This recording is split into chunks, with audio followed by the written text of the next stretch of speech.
a natureza da missão de Deus? No Velho Testamento, você tem 3 aspectos que evidenciam a natureza de Deus como um ser missionário. 3. Quais são os 3 aspectos? Primeiro, a chamada de... Quando Deus escolhe Abraão, ele diz, é dessa família que eu vou abençoar todos os povos da terra. Segundo, qual é? A escolha de Israel. Israel vai ser uma nação, vamos ver, Êxodo 19:6. Vai lá. Israel foi escolhido para ser uma nação sacerdotal.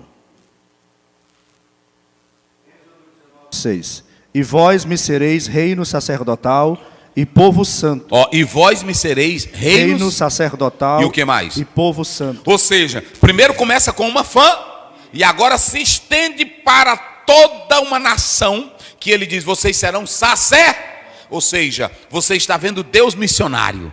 Eita coisa linda. Deus está fazendo já missões. Primeiro ele escolhe a família de Abraão. Depois ele escolhe toda uma nação para cada um ser o quê? Mas tinha um outro povo que era pregador, que levantava as nações. Quem eram? Depois dos sacerdotes. Não, depois dos sacerdotes, já tinha os profetas. Então, vamos ver o Deus missionário. Como é que você prova que Deus já fazia missão no Velho Testamento? 3 bases, quais são elas?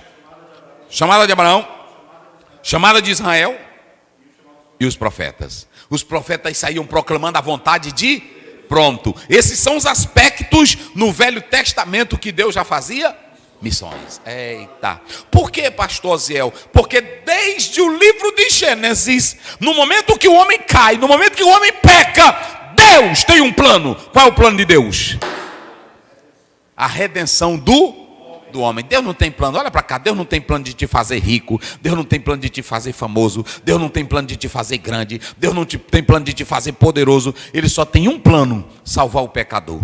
Ele só tem um plano, trazer aquele homem que caiu lá no Éden, reconciliar com ele, para viver a vida eterna com ele. Meu Deus do céu. Então aí você pode observar que Deus faz missões no Velho Testamento. E há uma coisa interessante. Vamos lá, Gênesis 17. Vamos correr aqui que o tempo está indo embora. Isso. 1:8. Corre aí. 1:8. Isso. Sendo, pois, Abrão da idade de 99 anos, apareceu o Senhor a Abrão e disse-lhe, eu sou o Senhor, eu sou o Deus Todo-Poderoso. Sim. Anda em minha presença e sê perfeito. Porei o meu concerto entre mim e te multiplicarei grandissimamente. Então caiu Abrão sobre o seu rosto e falou Deus com ele, dizendo, quanto a mim, eis o meu concerto contigo e serás o pai de uma multidão de nações. E não se chamará mais o teu nome Abrão, mas Abraão será o teu nome, porque por pai da multidão de nações te tenho posto. Sim. E te farei frutificar grandissimamente, e de ti farei muitas nações, e reis sairão de ti. Estabelecerei o meu concerto entre mim e ti, e a tua semente depois de ti, em suas gerações, por concerto perpétuo, para te ser a ti por Deus, e a tua semente depois de ti. E darei a ti e a tua semente depois a terra das tuas peregrinações, toda a terra de Canaã, em perpétua possessão, lhes darei, assim diz o seu Deus. Pronto, primeira coisa, por que ele é chamado de El Shaddai? El Shaddai quer dizer o quê? Todo-Poderoso. Por que ele aparece aqui no 17? Por que o autor da lição, ele faz questão de ligar, fazer essa junção entre o capítulo 12, 1:3 e o 17? Preste bem atenção. Nós podemos analisar que Deus estava dizendo para Abraão, anda na minha presença, e ser o quê? Lá no capítulo 12, verso 2, ele diz, ser tu uma... Olhem para cá, não pode fazer missões, nem andar na presença de Deus, nem fazer a obra de Deus, quem tem vida bagunçada. Olha o que Deus diz, tu primeiro precisa aprender a ser uma. Ele não disse assim, aprenda a ser pregador, aprenda a fazer seminário, aprenda a fazer um curso, isso é importante, mas não era isso. Porque tem muita gente que tem essa bagagem todinha, mas não é uma bênção, é uma desgraça. Tem crente que ele é uma desgraça, ele não é bênção, ele é o quê? Maldição. Ele é maldição. Teve muitos sacerdotes que foram escolhidos para ser bênção. Está lá em Oséias 4:6. Deus diz assim: eu não quero mais vocês porque vocês não guardam os meus mandamentos. Eu rejeitei vocês. Deus matou, Levítico 10 primeiro, matou Nadab e Abiú. Deus matou toda a família do sacerdote Eli porque não prestava. Deus chega e diz para Abraão: eu te escolhi, eu tenho um plano contigo, eu tenho um propósito contigo, eu tenho uma promessa para ti, eu vou te abençoar, mas ser tu. E no 17, depois da bagaceira que ele teve com Agar, ele diz assim: anda na minha, porque quem faz a promessa sou eu, o El Shaddai, o Deus que não falha. Eu sou o Deus que sustenta tudo. Eu sou o Shod, o Shed. Pode encostar a cabeça no meu peito, que quem te dá a vitória sou eu. Agora anda comigo na sinceridade, porque aqui não tem negocinho de Deus dizer: eu te entendo, filho. Ou tu entra no projeto dele, ou tu vive a vontade dele, ou está fora. Aí ele diz: eu sou o Deus Todo-Poderoso, eu cumpro a promessa. Não é que aqui estava se fazendo uma revelação do Deus que é poderoso. Não é que os patriarcas não tivessem conhecimento do nome de Deus, eles já tinham. Mas aqui Deus estava dizendo: quem faz a promessa sou eu, que tenho todo o poder. Quem faz a promessa sou eu. Agora imagine um missionário ir para um campo sabendo que quem enviou foi o El Shaddai. Eita, glória a Deus. Você pode fazer missões lá na Hungria, pode fazer missões lá dentro do Ramais, pode fazer missões lá no bairro, pode fazer missões onde tem o maior perigo. Quem é que está te enviando? O El Shaddai. E o El Shaddai, ele vai na tua frente dizendo: eu sou o quê? Eu sou o Deus Todo-Poderoso. Olhe para cá, querido pastor, querido missionário, querido obreiro que está no campo de trabalho. Sabe quem é que vai na tua frente? Quem vai na tua frente é o El Shaddai. Então Deus disse para Abraão: Abraão não tema. Abraão entrava de cabeça erguida, porque ele sabia quem o tinha escolhido. Aí vem a segunda coisa, ele diz assim: eu vou te fazer pai de uma multidão, não é isso? Porque é muito interessante, preste bem atenção, é muito interessante que Abraão teve uma multidão grandiosa que saiu dele, mas nem toda a multidão ia abençoar nós, nem toda a posteridade. Só tinha um que haveria de nos abençoar. Quem era? Só Jesus. É por isso que você tem que ter aqui descendentes físicos e o descendente espírito, que é a semente da... É isso que nos interessa. Em Abraão não nos interessa a terra que Deus deu. O que nos interessa é entender que Deus cumpriu a promessa com ele. O que nos interessa aqui é que Deus deu filho para ele. Mas dessa posteridade veio quem? Veio Jesus.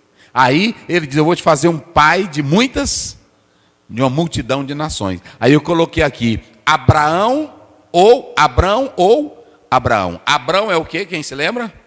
Abraão quer dizer pai excelente ou pai exaltado. E Abraão? Pai de uma multidão. Sarai, minha princesa, mas aí Sara, mãe também de Iná. Tudo isso estava mostrando que Deus queria o crescimento do seu povo. E tudo isso aqui aponta para missões. Veja que na casa de Abraão, até o estrangeiro ia ser circuncidado. Prova de que quem estivesse junto de Abraão seria o quê? Abençoado. E alcançaria a bênção não só material, mas a bênção espiritual. Deu para entender? Então, esses dois textos, eles falam isso para nós. Então, primeiro ponto, a natureza missionária de Deus. Você vê a natureza no chamado de quem? De Abraão. Você vê a natureza na atividade de Deus. E você vê o nosso modelo missionário. Eu quero dizer que hoje nós temos livro de missões, nós temos programa de missões, nós temos modelo de missões, mas o maior modelo de missões que nós temos é a própria Bíblia, mostrando que Deus é missionário. E eu falei aqui que no Velho Testamento nós temos 3 provas de que Deus já fazia missões. Primeiro, chamado de Abraão. Segundo, chamado de Israel. Terceiro, pronto. Então você pode observar que isso Deus já estava mostrando que fazia missões, ok? Segundo, o amor de Deus. Quando a gente fala dessa atividade, eu coloquei aqui, pastor, deixa eu ver. Eu coloquei aqui que você vê pela natureza de Deus. Você vê aqui, ó, os nomes: El Elyon, não é? Que é o Deus Altíssimo. Shaddai, o Todo-Poderoso, está aqui Shaddai. Adon, que é Senhor, e o que mais? Yahvé. Que Yahvé ou Javé é o nosso tetagrama, que é o Deus que é o Deus que existe, é o Deus que disse para Moisés: eu sou o que eu sou o que eu sou. E esse Deus que é o que ele é, ele vem desde Gênesis 3,15, da semente da mulher, nasce um que vai esmagar. E lá no Calvário ele gritou: está consumado. Esse Deus que nós servimos, qual é a natureza dele? Diga bem forte vocês. A natureza divina, ele é o quê? Ele é infinito, o que mais? Transcendente, ele é o que mais? E ele é imutável. Agora imagine fazer missões sabendo que o teu Deus, ele não tem tamanho, nada pode, está lá em 1 Reis 8, 27, nem os céus dos céus podem, é infinito, ele é transcendente. Isso aqui mostra que ele é diferente da criação. Ele cria o céu, cria a terra, mas ele não está nem no céu e nem num pedaço de pau na terra. Ele é o Deus que é separado da sua criação. E ele é o quê? Imanente. Ao mesmo tempo ele é o Deus que cria, mas ele é o Deus que está presente. Ele cuida, ele ampara, ele sustenta. Jeremias diz: ele é Deus de longe, transcendente, mas ele é Deus. Eita. E Malaquias, 3,6, eu sou o Senhor e não, nada altera Deus, nada muda Deus. Deus não tem surpresa, Deus não aprende conosco. Deus, ele é imutável. E aí pronto. E a base para Deus fazer missões é o seu amor. Como é que é a base do amor de Deus? Você vê no Velho Testamento que Deus, para amar Israel, ele mostrou pela redenção, não é assim? Eu coloco isso aí. Mas quando você vê Apocalipse 5,9, pelo sangue de Cristo, ele comprou povos de todas tribos, raças, línguas e nações, não é isso? Pronto, a redenção. Lá em 1 Pedro 1,18, sabendo que não foi com coisas corruptíveis, como prata ou ouro que fostes comprados da vossa vã maneira de viver, que pela tradição recebeste dos vossos pais, mas pelo precioso sangue do Cordeiro, o sangue de Jesus Cristo. Então você vê aqui no Velho Testamento que já se tinha a redenção.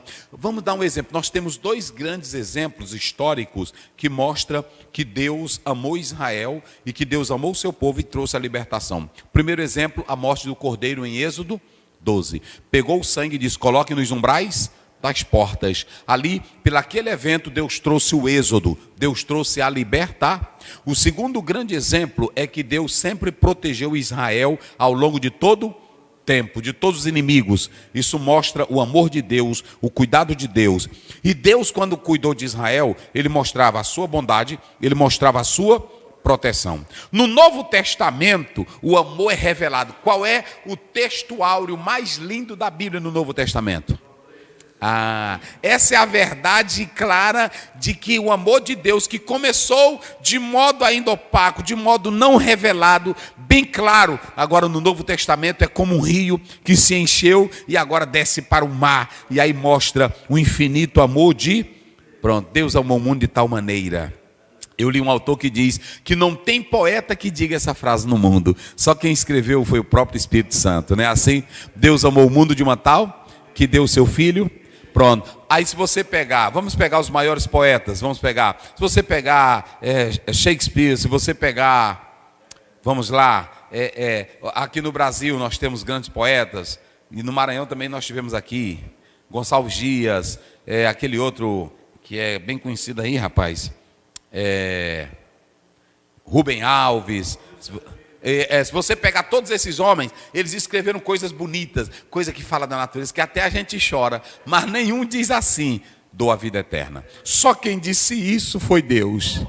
Deus amou o mundo de tal que deu seu Filho unigênito para que todo aquele que nele não pereça, mas tenha a vida eterna. O menino, o Michel Foucault, ele disse: eu quero acabar minha vida com overdose, com droga, com tudo. Ele acabou assim mesmo. Agora Jesus disse assim: eu vou dar vida. Não tem ninguém que faça uma poesia tão linda, tão real como João 3:16. Aí quando você vai para Romanos 5:8, mas Deus dá prova do seu amor para conosco em que Cristo morreu por nós, sendo nós o quê?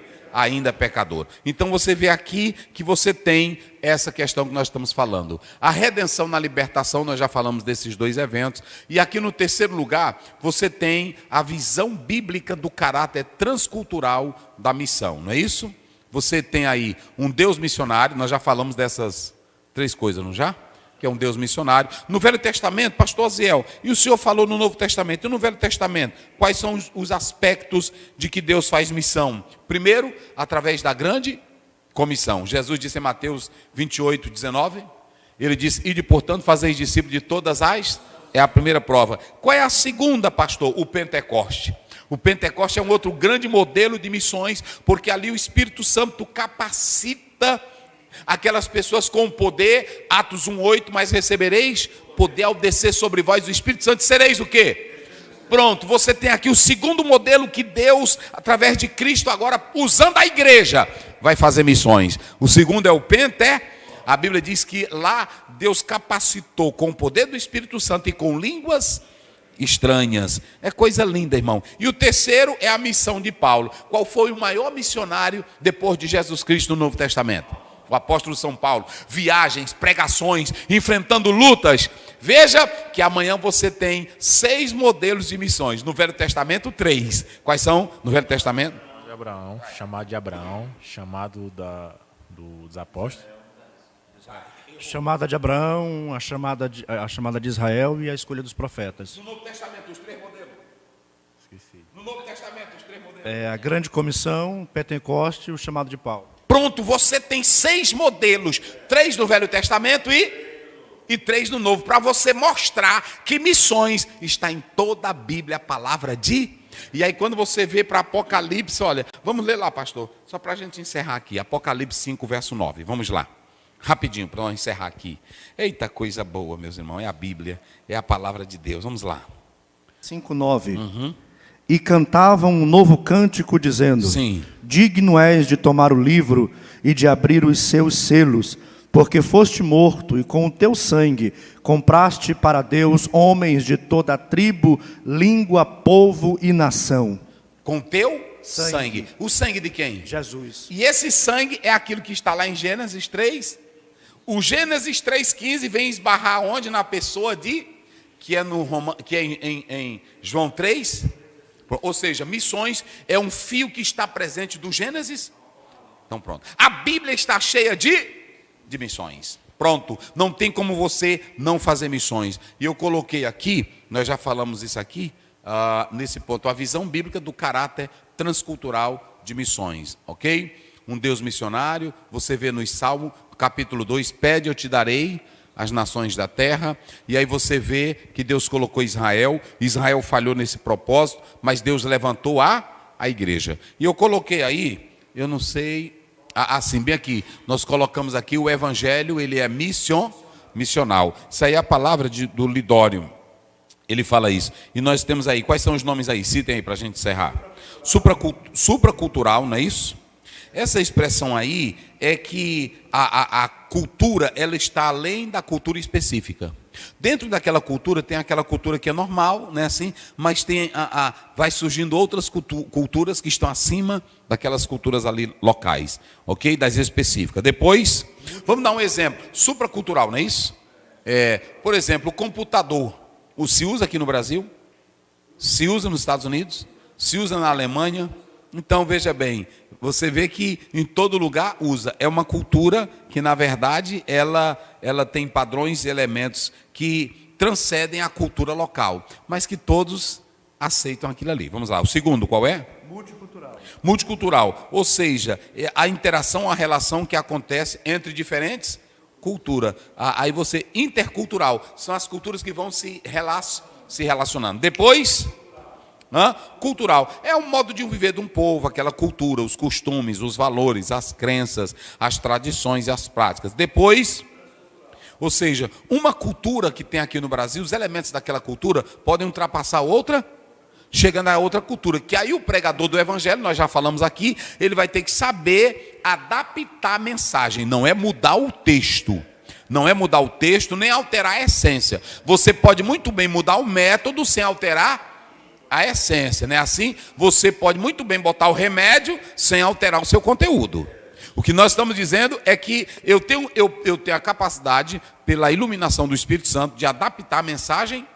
Paulo fez isso ou não fez? Fiz-me de fraco para com os fracos. Ou seja, e forte para com os fortes. Ele procurou adaptar o método da pregação, mas ele não mudou o conteúdo, porque ele sabia que o evangelho é o poder de Deus e não pode ser alterado. Depois temos o que aí? Contracultural, ou seja, tem aquela cultura que é aceita, aquela cultura que ela é agradável, mas de repente pode surgir dentro dessa cultura uma cultura que combata aquela cultura que não é bem aceita. A cultura do rap, dos raps, por exemplo, elas surgiram e elas não se adaptaram dentro daquela cultura. O que nós podemos analisar é que tudo isso aqui nós podemos entender, fala que a igreja ela tem que atentar para tudo isso aqui, porque o evangelho ele é missional. Eu coloquei aqui por último, por que Deus é missionário? Por que Deus é missionário? Primeiro, a missão de Deus em toda a Bíblia, do Velho ao Novo Testamento, ele sempre buscou a reconciliação do pecado. Quando Adão pecou, quem foi o primeiro que foi buscar? Quem foi o primeiro que fez veste para Adão? Aí Isaías diz, o Senhor nos vestiu com veste? E quem foi que deu Jesus para morrer pelos pecadores? Deus é missionário ou não é? Quem é o primeiro maior missionário? É o próprio Deus, não é assim? Aí pronto. Aí a segunda prova, a encarnação. Quando você vai para João 1,14, a maior prova de que Deus é missionário, aí está no João 1,14. E o verbo se fez e habitou entre... E quem é o verbo? O verbo é Jesus, que é o próprio. No princípio era o verbo, e o verbo era quem? Aí quando você vai para Mateus 1,23, aí a Bíblia diz que ele é o Emmanuel, chamado o quê? Pronto, Deus se humaniza. Isso prova que ele é missionário. A ação no mundo. Como é que é a ação no mundo? O Deus eterno coloca o seu Espírito Santo, que também é Deus, para convencer, está lá em João 16, convencer o homem do quê? Do pecado, da justiça. Então, Deus é missionário, o Espírito Santo e Jesus é missionário. Aí depois ele escolhe a igreja. Quem foi que fundou a igreja? Jesus. E o que é que Jesus diz para a igreja? Ide por todo e pregai o evangelho. Ou seja, a igreja de Jesus ela é missionária.